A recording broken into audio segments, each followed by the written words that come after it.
You close the bathroom door. You hear it immediately. Four paws padding across the floor. A soft thud as a body leans against the wood. Then, silence. Just waiting. You open the door. There they are, looking up at you like you've been gone for weeks. You walk to the kitchen. They follow. You turn around. They stop. You sit down. They curl at your feet within seconds. It happens every single day. And every single day, you probably smile. Or maybe you worry just a little. Is this normal? Is this healthy? Is your dog okay? Most people assume they already know the answer. They call it loyalty. They call it love. Some even call it clinginess. But what's actually happening in your dog's mind is far more extraordinary and far more specific than any of those words can hold. Most people think a dog that follows you everywhere is simply attached to you, that it means your dog likes you, or maybe needs you a little too much. But that's not the whole story. What's actually happening is a layered psychological process that combines evolutionary programming, neurochemistry, and a form of social bonding that researchers are only beginning to fully understand. This isn't just about affection. It isn't just about separation anxiety, a term that gets thrown around far too easily, and it definitely isn't a behavior problem you need to fix. What your dog is communicating, moment by moment, through every padded footstep behind you, is something deeply rooted in biology, and deeply personal to the two of you specifically.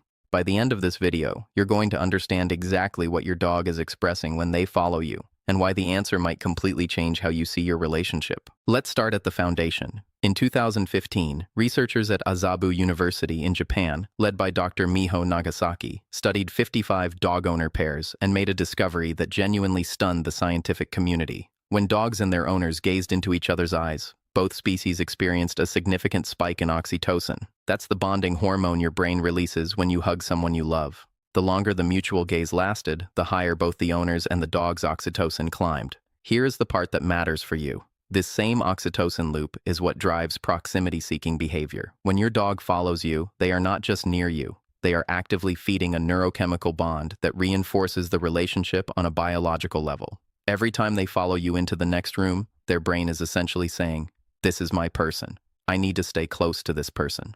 Now, here is myth bust moment number 1. You've probably heard someone say, maybe a trainer, maybe a well-meaning friend, that letting your dog follow you everywhere makes them codependent or dominant, that allowing this behavior creates a dog that can't function without you. The science does not support that. Research from the University of Veterinary Medicine in Vienna, published in 2013, found that securely attached dogs, those who maintained close proximity to their owners, actually showed lower stress responses in new environments, not higher. Secure attachment creates resilience, not fragility. You were right to let them follow. You just didn't have the research to back it up, until now. You've seen this. Maybe last Tuesday. You were having a bad day. The kind of bad day that sits heavy in your chest without a specific reason. You didn't say anything out loud. You didn't cry. You just moved through your house a little slower than usual. And your dog knew. Not because they read your face. Not because you used a particular word or tone.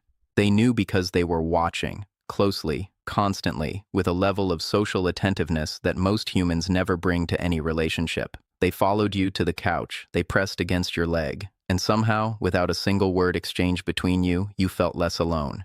That behavior connects directly to the oxytocin science. Their proximity seeking spiked because your stress chemistry changed, and they responded to it.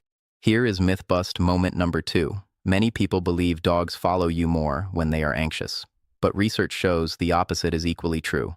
Dogs follow you more when they sense you are the one who needs support. They are not always the ones seeking comfort. Sometimes they are offering it. Your dog is not following you. They are watching over you. Now let's go deeper, because the following behavior isn't one single thing.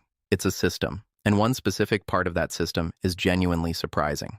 In 2021, researchers at the University of Helsinki in Finland studied 264 dogs across multiple breeds and measured something they called owner-directed hyperattachment. What they found was that proximity following was not random, it was predictive. Dogs that closely monitored their owner's location were significantly more likely to also show heightened empathic responsiveness, meaning they reacted to their owner's emotional state faster and more accurately than dogs who were more spatially independent.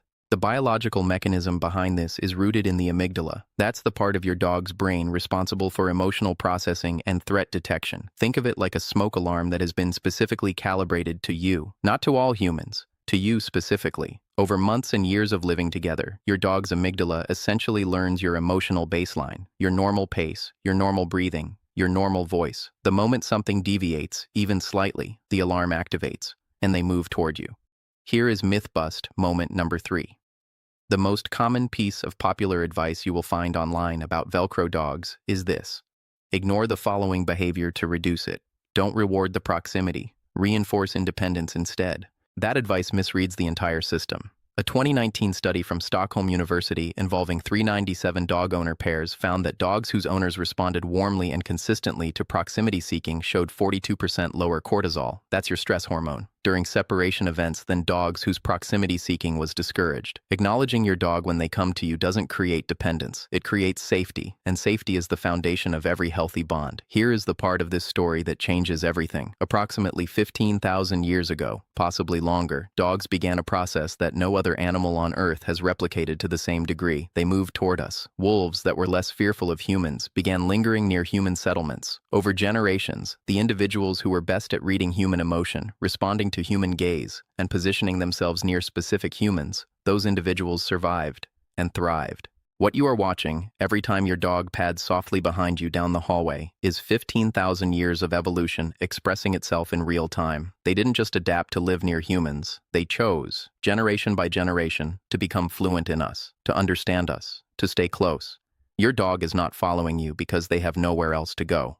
They are following you because their entire species spent thousands of years learning how to find you. Let that land for a moment. Every time you felt guilty, every time you worried it was too much, you were misreading something ancient and extraordinary as a modern inconvenience. The dog at your feet right now is the living result of a species that chose closeness as its survival strategy. And out of every human on Earth, they chose you to be close to. That is not clinginess. That is the deepest form of trust biology can express. So what do you do with all of this?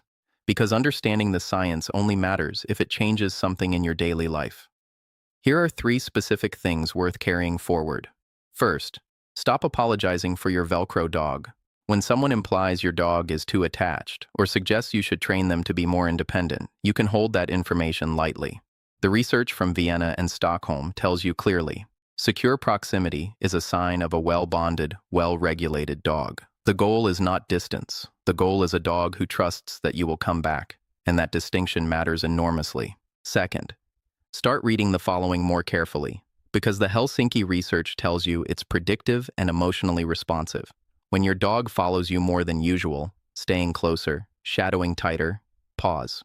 Something in your energy, your routine, or your stress level has shifted.